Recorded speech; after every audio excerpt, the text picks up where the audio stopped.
प्यारे दोस्तों, आपसे रिक्वेस्ट है कि वीडियो शुरू होने से पहले चैनल को सब्सक्राइब कर ले और वीडियो अच्छा लगे तो लाइक, शेयर और कमेंट जरूर करें। चिड़िया का आम का घर। हिमालय में एक जंगल था।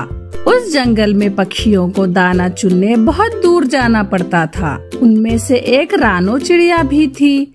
उसके 2 बच्चे भी थे। रानो चिड़िया का घोंसला भी तेज बारिश की वजह से टूट चुका था। रानो चिड़िया एक डाल पर अपने बच्चों को लेकर बैठी हुई थी। तभी उसके पास टूनी चिड़िया आती है। अरे रानो बहन, तुम इतना परेशान क्यों लग रही हो और ये बच्चे इतना शोर क्यों मचा रहे हैं?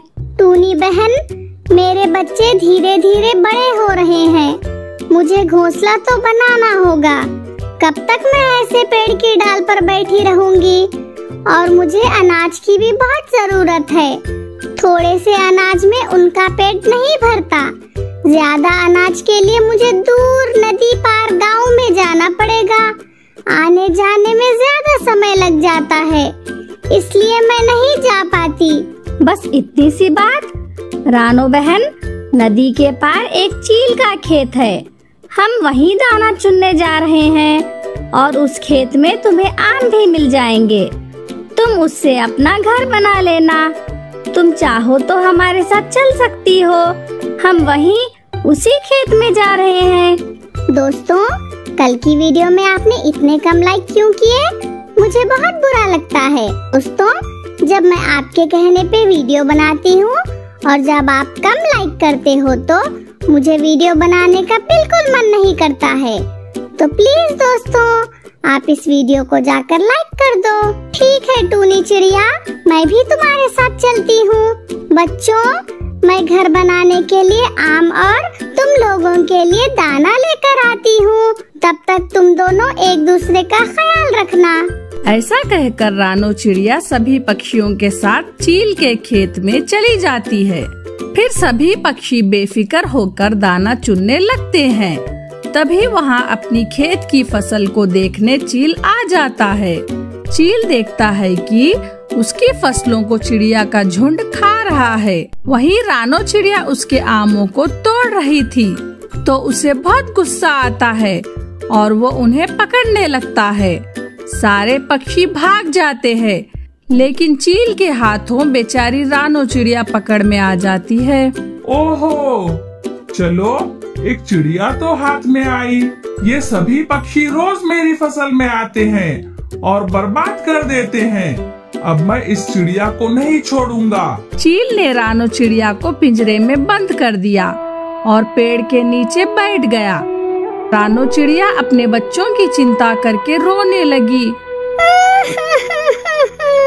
मुझे छोड़ दो चील भैया, मेरे बच्चे भूखे हैं। मुझे अपने बच्चों के पास जाना है। वहीं से बंटी कबूतर गुजर रहा था।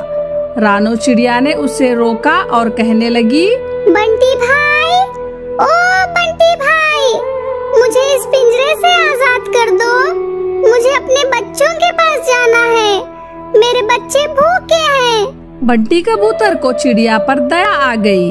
वो चील से कहने लगा, अरे चील भाई, आपने इस चिड़िया को पिंजरे में कैद करके क्यों रखा है? आप इसे छोड़ दीजिए। इस बेचारी चिड़िया को इसके बच्चों के पास जाना है। बदले में आप मेरे जूते रख लो और इस नन्ही सी चिड़िया को छोड़ दो। नहीं भाई, मुझे तुम्हारे जूते नहीं चाहिए। इस चिड़िया ने मेरी सारी फसल खा ली और तो और इसने मेरे आम भी तोड़े हैं। मैं इसे इस पिंजरे से बिल्कुल नहीं निकालूंगा। तुम अपने काम से मतलब रखो, जाओ यहाँ से। मुझे माफ कर दो प्यारी चिड़िया, मैंने अपनी तरफ से पूरी कोशिश की। बंटी कबूतर निराश होकर वहाँ से चला जाता है। रानो चिड़िया फिर से दुखी होकर अपने बच्चों के लिए रोने लग जाती है। कुछ देर बाद एक कौवी वहाँ से गुजर रही होती है, जो चूड़ी बेचने के लिए जंगल जा रही थी। चूड़ी वाली कौवी, ओ चूड़ी वाली कौवी, मुझे इस पिंजरे से बाहर निकाल दो। मुझे अपने बच्चों के पास जाना है। अरे चील भाई, क्यों तुमने इस नन्ही सी जान को पिंजरे में बंद करके रखा है? तुम इसे छोड़ दो और बदले में मैं तुम्हें रंग बिरंगी चूड़ियाँ दूंगी और उस चूड़ियों को तुम बाजार में बेच देना। तुम इस बेचारी को छोड़ दो, इसने तुम्हारा क्या बिगाड़ा है? अरे तुम्हें क्या बताऊं कि इसने मेरा क्या बिगाड़ा है। ये कमबख्त चिड़िया रोज अपने साथियों के साथ आके मेरी फसल बर्बाद करके चली जाती है। मैं इसे किसी भी कीमत पर नहीं छोड़ने वाला हूँ। तुम जाओ, निकलो यहाँ से। ये तो बहुत ही बदतमीज और निर्दय है। माफ करना रानो चिड़िया, मैं तुम्हें नहीं बचा पाई। चील भैया, मुझे छोड़ दो। मेरे बच्चे मेरा इंतजार कर रहे होंगे, भूख से बिलक रहे होंगे। मेरे पास तो घर भी नहीं है जो वो घर में रह सके। मेरे बच्चों को शिकारी पक्षी ना खा जाए। मुझे जाने दो, मुझे जाने दो। रानो चिड़िया चील से गुहार करने लगी। वो उसकी एक भी नहीं सुन रहा था। चील तो कुछ और ही सोचने लगता है। वाह, क्या बात है। जो भी आता है इस चिड़िया को छोड़ने के बदले कुछ न कुछ देने की बात करता है। क्यों ना मैं इस चिड़िया को छोड़ने के बदले कुछ बड़ा ही मांग लूं। चील के मन में लालच आ गया था। वो ये सोचने लगा, इस छोटी सी चिड़िया को आजाद करने के बदले कोई भी कुछ भी देने के लिए तैयार हो जाता है और इसी वजह से वो ज्यादा पाने की चाहत में हो जाता है। शाम हो चुकी थी। चिड़िया रो रो कर थक चुकी थी। उसने हार मान ली थी। सुबह से शाम हो गई, मेरी मदद को कोई नहीं आया। लगता है अब मैं ऐसे ही पिंजरे में बंद रहूंगी। ऐ ऊपर वाले, मेरे बच्चों की रक्षा करना। वो मेरे बिना जीना सीख ले, बस यही कामना करती हूँ। तभी वहाँ से एक परी गुजरती है। तभी रानो चिड़िया उसे देखकर जोर जोर से आवाज देने लगती है। परी जी, मुझे इस पिंजरे से बाहर निकालिए। मुझे अपने बच्चों के पास जाना है। क्या बात है चील, तुमने इस मासूम चिड़िया को पिंजरे में कैद कर कर क्यों रखा है? इसने तुम्हारा क्या बिगाड़ा है? छोड़ दो इसे। इस दुष्ट चिड़िया ने अपने झुंड के साथ मिलकर मेरी सारी फसल बर्बाद कर दी। परी, इसने मेरा बहुत बड़ा नुकसान कर दिया है। मैं इसे कैसे छोड़ सकता हूँ? परी जी, मैंने अपने बच्चों के लिए ये सब किया। मेरे पास कोई घर भी नहीं है, इसलिए मैंने इनके खेत से आम तोड़े हैं, जिससे मैं अपने बच्चों के लिए घर बना सकूं। सुनो चील, रानो चिड़िया ने ये सब अपने बच्चों के लिए और घोंसला बनाने के लिए किया है। तुम्हारा जितना भी नुकसान हुआ है उसकी भरपाई हम कर देंगे। तुम बस इस चिड़िया को छोड़ दो। यही मौका है। इस चिड़िया के बदले परी मुझे कुछ भी देने को तैयार हो जाएगी। मुझे बस थोड़ा सा नाटक करना होगा।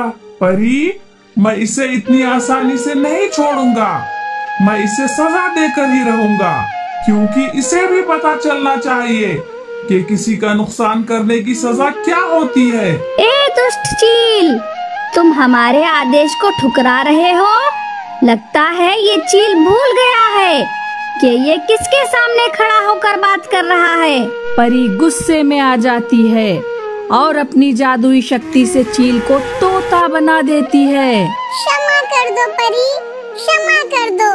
मैं लालच में आ गया था। क्षमा कर दो, मुझे माफ कर दो। मुझे मेरा रूप वापस दे दो। फिर परी तोते को वापस चील बना देती है। मैं अभी रानो चिड़िया को आजाद करता हूँ और उसे जितने आम चाहिए वो दे दूंगा। फिर चील रानो चिड़िया को पिंजरे से आजाद कर देता है। आपका बहुत बहुत धन्यवाद परी जी, कि आपने मेरी मदद की। अच्छा, तुम अब अपने बच्चों के पास जाओ, वो तुम्हारी राह देख रहे होंगे। रानो चिड़िया आमों को लेकर अपने बच्चों के पास जाती है और आमों से अपना सुंदर सा घर बनाती है। उसके बाद रानो चिड़िया अपने बच्चों के साथ खुशी खुशी रहने लगती है। वीडियो को लाइक कर दे, चैनल को सब्सक्राइब कर दे। धन्यवाद। See you in the next video. कहानी की शुरुआत में दिखाया जाता है रानो नए जंगल में शिफ्ट होती है और ये जंगल रानो के लिए अजनबी होता है। रानो यहाँ एक नया घर लेती है और उस घर में शिफ्ट हो जाती है। रानो एक सेल्फ एम्प्लॉयड चिड़िया थी, यहाँ वहाँ काम करके अपना गुजर बसर करती थी। रानो बिल्कुल अकेली रहती थी अपने घर में, उसका कोई दोस्त या रिश्तेदार नहीं था। एक दिन रानो अपने घर से बाहर काम की तलाश में निकलती है। रास्ते में रानो को एक जगह काफी भीड़ दिखाई देती है। रानो रुक के देखती है, कुछ पक्षी जमा हुए हैं और वो दो चील की फाइट देख रहे होते हैं। ओए चील, आज मैं तुझे बताता हूँ किसमें ज्यादा जोर है। ये ले। अच्छा रुक, देख अब मैं क्या करता हूँ। ये मारो छोड़ना नहीं। इसे मारो मजा आ गया। और मारो और मारो। क्या बात है, वाह।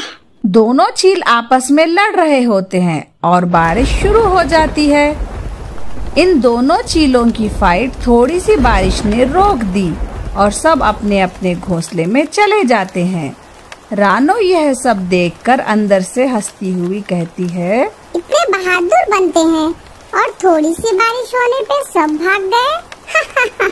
रानो घर आ जाती है और बोलती है, आज तो हंस हंस के मेरी जान ही निकल गई। इतना अजीबोगरीब जंगल है ये, लेकिन मुझे मजा आ रहा है यहाँ पे। The next day. अगले दिन रानो फिर से काम की तलाश में जाती है और रानो को एक शॉप पर टमाटर सेल करने की जॉब मिल जाती है। रानो ने टमाटर बेचने होते हैं और उसके लिए रानो को आवाज लगानी होती है, टमाटर ले लो, टमाटर ले लो, लाल लाल ताजे ताजे टमाटर ले लो। 2 hours later. टमाटर ले लो, लाल लाल टमाटर ले लो, मोटे ताजे टमाटर ले लो। गोरी कौवी टमाटर लेने रानो के पास आती है और कहती है, अरे टमाटर वाली, कितने के टमाटर दे रही हो? 100 रुपए किलो मैडम। कितने दूं? क्या कहा, 100 रुपए किलो? मगर पिछले हफ्ते तो 20 रुपए किलो थे ना? मैडम जी, रेट का क्या पता चलता है? आप खुद ही देख ले, कितनी महंगाई हो गई है। इतनी भी नहीं हुई कि तुम 20 के 100 मांग लो। कहाँ है इस शॉप का ओनर? क्या हुआ मैडम जी, क्या बात है? ये देखो तुम्हारी सेल्स गर्ल क्या बोल रही है, 100 रुपए किलो टमाटर दे रही है। अरे नहीं मैडम जी, 100 रुपए नहीं, आप 50 दे दो। इसे गलती हो गई, ये आज ही आई है। लूटने लगी थी ये तो, मुझे देखो समझाओ इसे। गोरी 50 रुपए किलो टमाटर लेके चली जाती है। आज का सवाल, आपके एरिया में कितने रुपए किलो टमाटर मिलते हैं? कमेंट्स में जरूर बताइए। अब ओनर रानो को डांटता है और वार्निंग भी देता है, ऐसी गलती दोबारा हुई तो मैं तुम्हें जॉब से निकाल दूंगा। सॉरी, मुझे याद नहीं रहा, मैं भूल गई थी। नेक्स्ट टाइम ऐसा ना हो। रानो जॉब के पहले दिन की सैलरी लेती है और घर आ जाती है। यहाँ एक राज खुलता है और रानो कहती है, अरे ये गोरी कौवी ने मेरा सारा प्लान खराब कर दिया। अच्छा खासा 100 रुपए किलो टमाटर बेच रही थी और कुछ पैसे जमा हो गए थे। अब कैसे 100 रुपए के बेचूंगी? रानो एक चालाक चिड़िया थी जो गलत तरीके से पैसे कमाने के चक्कर में रहती थी। कुछ दिन ऐसे ही रानो जॉब करती है और फिर उसे जॉब से निकाल दिया जाता है, क्योंकि रानो की मक्कारी शॉप ओनर को पता चल जाती है। निकल जा यहाँ से, बहुत दिन से तेरी मक्कारियाँ देख रहा हूँ। प्लीज मुझे इस बार माफ कर दो, नेक्स्ट टाइम नहीं होगा ऐसा। बिल्कुल भी नहीं, तू धोखेबाज चिड़िया है, निकल निकल यहाँ से। रानो उदास होकर जंगल में एक पेड़ के नीचे बैठती है। उस पेड़ पे टमाटर लगे हुए हैं और उस पेड़ से आवाज आती है, रानो, तुम क्यों उदास हो? क्या हुआ? रानो डर जाती है और यहाँ वहाँ देखने लगती है। रानो, मैं हूँ, इधर देखो, ये टमाटर का पेड़। अरे तुम पेड़ कैसे बोल सकते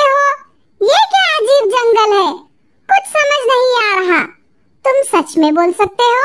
हाँ, मैं बिल्कुल बोल सकता हूँ और बहुत कुछ कर सकता हूँ। तुम्हें क्या परेशानी है, बताओ मुझे। मैं जॉब से निकाली गई हूँ, मेरे पास अब कोई काम नहीं रहा, क्या करूँ मैं? ठीक है, मैं तुम्हें एक काम देता हूँ। तुम मेरे कुछ टमाटर तोड़ो और इसे ले जाकर बाजार में बेच दो, पर याद रखना इसे उसी कीमत में बेचना जिस कीमत में बाकी सब बेचते हैं। क्या सच में तुम मुझे ये सब टमाटर दोगे और मैं इसे बेच के पैसे रख सकती हूँ? हाँ बिल्कुल, तुम वो पैसे रख लेना और सब टमाटर नहीं, कुछ ही टमाटर तोड़ो ताकि अगले दिन भी तुम्हें टमाटर मिल जाएं। रानो ऐसा ही करती है, मगर कुछ दिन बाद रानो के दिल में लालच आ जाती है और रानो उन टमाटर को ज्यादा प्राइस में सेल करने लग जाती है। वो सोचती है ये टमाटर तो बहुत अच्छे हैं, इनकी कीमत ज्यादा होनी चाहिए। The next day. अगले ही दिन रानो 50 के 100 दाम बोलती है। 100 रुपए किलो टमाटर, 100 रुपए। सबसे अच्छे मोटे ताजे टमाटर सिर्फ 100 रुपए। ले लो टमाटर ले लो, 100 रुपए किलो टमाटर, सिर्फ 100 रुपए। कुछ देर में वहाँ गोरी कव्वी आती है और बोलती है, रानो ये क्या, तुम तो उस पक्षी के शॉप पे जॉब करती थी, आज यहाँ कैसे? मैं वहाँ जॉब करती थी, मगर अब मैंने अपने खुद का बिजनेस शुरू कर लिया है। अरे वाह, इतनी जल्दी तरक्की हो गई तुम्हारी। हाँ, बस करम है ऊपर वाले का। ऊपर वाले का करम या ऊपर की कमाई का? अरे तुम क्या बात कर रही हो? यहाँ क्या लेने आई हो? वो लो और जाओ, गुस्सा क्यों होती हो? मैं तो टमाटर ही लेने आई हूँ, बताओ क्या भाव दिया? 100 रुपए किलो है, बोलो कितने चाहिए? फिर से 100 रुपए किलो, पर बाकी सब तो 50 से 60 रुपए किलो दे रहे हैं। हाँ, तो उनके और मेरे टमाटर में बहुत फर्क है, तुम एक बार लेके तो देखो। गोरी को भी फर्क नजर आ रहा था। रानो जो टमाटर सेल कर रही थी वो बहुत लाल और मोटे ताजे दिखते हैं। अच्छा ठीक है, 1 किलो दे दो, अच्छे लगे तो फिर तुमसे ही लिया करूँगी। रानो ऐसे ही हाई रेट में टमाटर बेचने लगती है, पर जो भी रानो से ये महंगे टमाटर लेता उसकी तबीयत खराब हो जाती और उसे डॉक्टर के पास जाना पड़ता है। अरे कालू जी, मेरे तो पेट में बहुत दर्द हो रहा है। क्या हुआ गोरी, क्या तुम फिर से माँ बनने वाली हो क्या? पागल हो क्या? मैं यहाँ दर्द से तड़प रही हूँ, तुम्हें मजाक सूझ रहा है? मुझे डॉक्टर के पास लेके जाओ। कालू जो गोरी का हस्बैंड होता है वो उसे डॉक्टर के पास ले जाता है। डॉक्टर साहब, मेरी बीवी की तबीयत बहुत खराब हो गई है, इसे देखो क्या हुआ है। डॉक्टर गोरी को चेक करता है और बोलता है, इसे तो फूड पॉइजनिंग हो गई है, क्या खाया था इसने? डॉक्टर साहब, मैंने तो बस रूटीन का खाना ही खाया था जो रोज खाती हूँ। ऐसे ही बहुत सारे पक्षियाँ डॉक्टर के पास जाते हैं। तब डॉक्टर स्पेशल जांच करते हैं और पता चलता है कि ये जो टमाटर खा रहे हैं उसमें ही कोई जहरीली चीज है। अरे गोरी, तुम जो टमाटर लाती हो बाजार से उसी में कुछ जहरीली चीज है। अच्छा तो ये इश्यू था, मैं भी कहूँ क्या हो गया मुझे? तुमने किससे टमाटर लिए थे, उसकी खबर लेता हूँ मैं। गोरी कालू को रानो का बताती है।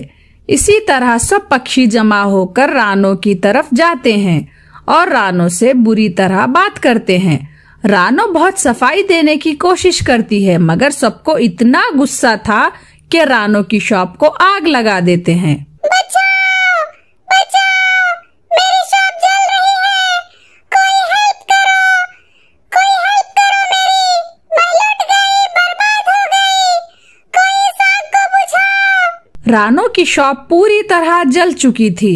रानो रोती हुई कहती है, मैं क्या करूंगी अब, मेरी सारी शॉप जल गई और मेरी सारी कमाई इसी शॉप में पड़ी थी, सब पैसे जल गए, कहाँ जाऊंगी मैं अब? रानो अगले ही दिन उस पेड़ के पास जाती है और जो कुछ हुआ उसे बोलती है। पेड़ कहता है, रानो, मैंने तुम्हें समझाया भी था कि जो बाजार में प्राइस हो टमाटर उसी प्राइस में सेल करना, पर तुमने मेरी बात नहीं मानी और लालच में आ गई। अब देखो लालच का अंजाम। रानो गुस्से में आ जाती है और कहती है, ओए पेड़, तूने ये नहीं बताया था कि उस टमाटर को अगर ज्यादा कीमत में बेचने पर वो जहरीले हो जाएंगे? तूने धोखा दिया मुझे। मैं तुझे काट दूंगी, धोखेबाज पेड़ कहीं का। पेड़ को भी रानो पे गुस्सा आ जाता है और पेड़ कहता है, एक तो मैंने तुम्हारी मदद की, ऊपर से तुम मुझ पर ही इल्जाम लगा रही हो। शर्म नहीं आती तुम्हें, बेशरम कहीं की। रानो एक कुल्हाड़ा निकालती है और पेड़ को बोलती है, मैं तुझे नहीं छोड़ूंगी, आज तो काट ही डालूंगी तुझे। तुमने अगर एक कदम भी आगे बढ़ाया तो तुम्हारा अंजाम ठीक नहीं होगा। रानो जैसे ही गुस्से में आकर पेड़ काटने लगती है तो पेड़ से बहुत सारी सुइयां निकलती हैं और रानो उनसे जख्मी हो जाती है और जमीन पे बेहोश होकर गिर जाती है। कुछ देर बाद गोरी कौवी आती है और रानो के शरीर से वो सुई निकालती है और रानो को होश आ जाता है। रानो, तुम अब ठीक हो क्या? हाँ, मैं ठीक हूँ। तुम्हारा बहुत बहुत धन्यवाद, तुमने मेरी जान बचाई। मैं बहुत बुरी चिड़िया हूँ, आज देखो सब मुझसे नफरत करने लग गए हैं। अरे कोई बात नहीं, दिल छोटा नहीं करो, सब ठीक हो जाएगा। रानो, तुम में ये अच्छा बदलाव देखकर मैं खुश हुआ। तुम्हें अपनी गलती का पछतावा हो गया है, इतना ही काफी है। तुम दोबारा अपना बिजनेस स्टार्ट कर सकती हो। इस बार जो मार्केट की प्राइस होगी उसी कीमत पर टमाटर सेल करना, फिर कोई बीमारी नहीं होगी। पेड़ जी, मुझे माफ कर दे, आपने तो मेरी हमेशा हेल्प की है। आपका बहुत बहुत धन्यवाद। इस कहानी में आपने सीखा, लालच और बुरे कामों का बुरा ही नतीजा निकलता है।